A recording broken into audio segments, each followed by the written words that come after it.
Sementara itu, saudara, kita beralih informasi lain, terutama dari PKS yang akan menggelar rapat Majelis Syuro pada Jumat pekan ini untuk menentukan sikap soal bakal calon wakil presiden pasangan Anies Baswedan, Muhaimin Iskandar. PKS mengaku sudah ada yang menggoda untuk membuat poros baru, namun Sekjen PKS Abu Bakar Al-Habsyi tidak mau membeberkan siapa parpol yang menggoda. Ajakan tersebut dianggap sebagai hal yang wajar.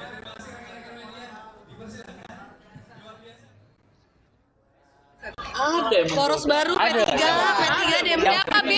siapa Bim? Dengar-dengar P3 Demokrat PKS katanya mau bikin poros baru. Udah itu biasa. Tapi jangan tergadu dengan yang digoda, yang menggoda dan digoda. PKS nggak tergoda? Enggak lah, sudah rapi di sini. Amin. Amin. Pakai baju warna biru, dikasih motif rupa-rupa. PKB memang teman baru, namun PKS takkan terlupa. Kata bijak orang berilmu, buat pikiran tak pernah buntu. Kami datang membawa tamu, semoga PKS membuka pintu.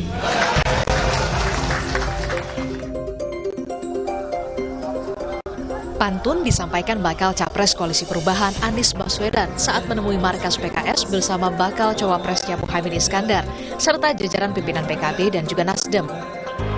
Anies berharap PKS membuka pintu menerima PKB di Koalisi Perubahan.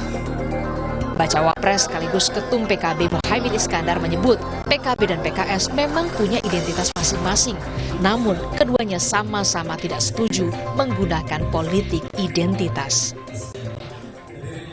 Kita sudah punya track record di DPR bersama PKS, tidak pernah mengedepankan politik identitas, tapi kita tidak bisa melepas dari identitas masing-masing.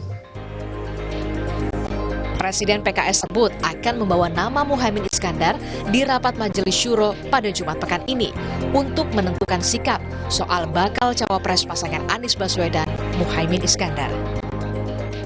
Terakhir ini luar biasa, penuh kehangatan, dan saya tadi sampaikan ini banyak hal-hal yang positif.